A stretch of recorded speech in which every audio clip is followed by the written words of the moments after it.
कृपया ध्यान रखें कि इस चैनल में सभी की सभी जो जानकारी है वो शैक्षिक और सूचनात्मक उद्देश्यों के लिए है। इस यूट्यूब चैनल में प्राप्त किसी भी जानकारी को वित्तीय सलाह, कानूनी सलाह या तो व्यक्तिगत सलाह के रूप में नहीं लिया जाना चाहिए। जय हिंद दोस्तों। क्रिप्टो मार्केट के अंदर जब से थोड़ा सा डाउनफॉल आया है और उसके बाद टेरिफ की मार्केट के अंदर न्यूज़ें आई है अमेरिका की तरफ से, चाइना की तरफ से, उसके बाद बड़े बड़े लोग अभी नेगेटिव बयान दे रहे हैं।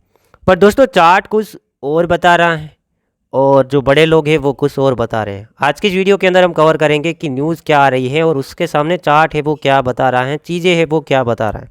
बिटकॉइन का प्राइस करंटली देखेंगे $82,145 के ऊपर ट्रेड कर रहा है। वहीं पे हम देखेंगे बिटकॉइन थोड़े टाइम पहले $74,000-75,000 के आसपास चला गया था। वहाँ से एक पैनिक सा क्रिएट हो गया कि बिटकॉइन ज़्यादा गिर जाएगा, 60 में चला जाएगा, ये चीज़ें आई और बेरिश बयान भी देखने को मिले।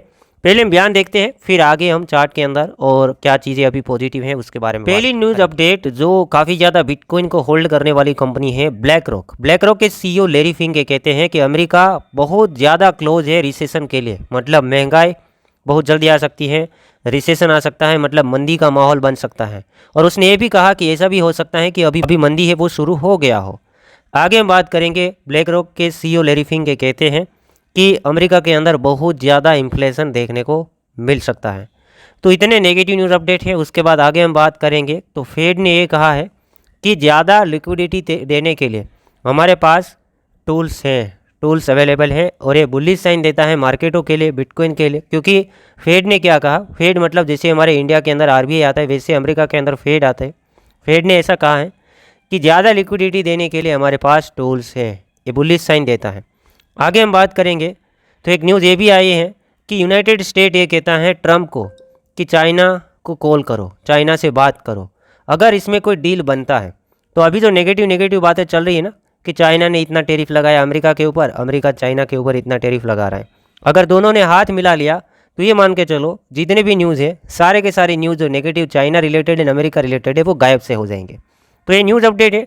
यहाँ पे हम नेगेटिव बात करेंगे। नेगेटिव वही कंपनियाँ बात कर रही हैं जिसके पास या तो ज़्यादा बिटकॉइन होल्ड है या बड़ा एसेट मैनेजमेंट वगैरह वगैरह जो करती है। वो रिसेशन के बारे में बातें करेंगे, इन्फ्लेशन के बारे में बातें करेंगे। ये लोग बिटकॉइन को सेल नहीं करेंगे, ये ज़्यादा खरीदने के लिए कोशिश करेंगे क्योंकि आंकड़े ऐसे दिखा रहे हैं। कल ही हम लोगों ने देखा अमेरिका के अंदर जो इन्फ्लेशन डाटा आया था, लोगों ने जो सोचा था उससे भी नीचे आया था, मतलब पॉजिटिव 2.4% इन्फ्लेशन है। अब रिसेशन कब चल रहा था, मार्केट में मंदी कब चल रही थी, जब इन्फ्लेशन डाटा 9.1% के आसपास पहुंच गया था 2022-23 के अंदर, तब। अभी तो 2.4% है। तो ये भी तो देखेगा। तो ब्लैक रॉक ने क्या देख के बता दिया कि बहुत ज़्यादा रिसेशन आएगा, बहुत ज़्यादा प्रॉब्लम होगा, क्या देख के बताया। इसके अलावा एक और भी चार्ट में दिखाता हूं, DXY इंडेक्स भी ये दिखा देता है कि मार्केटों के अंदर कुछ प्रॉब्लम होने वाले हैं या प्रॉब्लम चल रहे हैं। DXY इंडेक्स जब बढ़ता है तब बातें नेगेटिव बनती है मार्केटों के लिए और जब गिरता है तो बातें पॉजिटिव बनती है। तो अभी तो ये बुलिश साइन दे रहा है। जब से गिरना शुरू हुआ है वीकली टाइम फ्रेम के अंदर मैं बता रहा था कि अभी जो मार्केटों के अंदर हो रहा है वो शॉर्ट टर्म हो सकता है क्योंकि DXY कुछ और दिखा रहा है। DXY कंटिन्यूसली नीचे जा रहा है। अब जब रिसेशन था उसकी मैं बात कर दूं, 2021 नवंबर महीने के बाद कंटिन्यूसली DXY इंडेक्स ऊपर बढ़ा है, ऊपर ही चलता गया।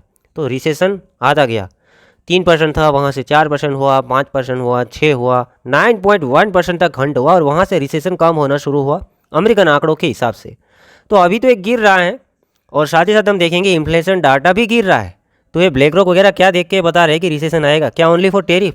तो टेरिफ का तो मैंने बता दिया, एक दूसरे कंट्रियाँ समझौता कर सकते हैं और टेरिफ ऐसा कोई न्यूज़ नहीं है कि भाई रिसेशन आ जाएगा। टेरिफ एक टाइप का टैक्स है और उसकी वजह से ये भी हो सकता है टेरिफ आने वाले टाइम के अंदर प्रॉफिटेबल भी साबित हो।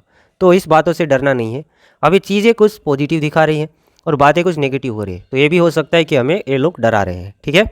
अब बिटकॉइन की मैं ऑलरेडी बात कर चुका हूँ कि बिटकॉइन अभी जहाँ है वहाँ होना नहीं चाहिए, कि BTC काफ़ी ज़्यादा पॉजिटिव होना चाहिए, क्योंकि ये चीज़ें आने वाले टाइम के अंदर देखने को मिलेगा। ये DXY इंडेक्स पहले से दिखा रहा है, उसी के साथ साथ इन्फ्लेशन डाटा भी पहले से दिखा रहे हैं और आने वाले टाइम के अंदर FOMC का मीटिंग होगा, वहाँ पर रेट भी हमें बता देगी कि मार्केट और ज़्यादा पॉजिटिव होएगा या नेगेटिव होएगा। रेट में कटौती होगा तो समझ लीजिएगा 2021 का रैली वैसे ही आया था, रेट को कट करके, साथ साथ इन्फ्लेशन गिर गए और लोग डरा रहे थे। तो अभी बड़ा रैली आया था, उम्मीद से ज़्यादा आया था। ठीक है। तो बड़े लोग डरा दे रहे थे क्योंकि उसको भी एसेट लेना होता है, क्रिप्टो लेना होता है।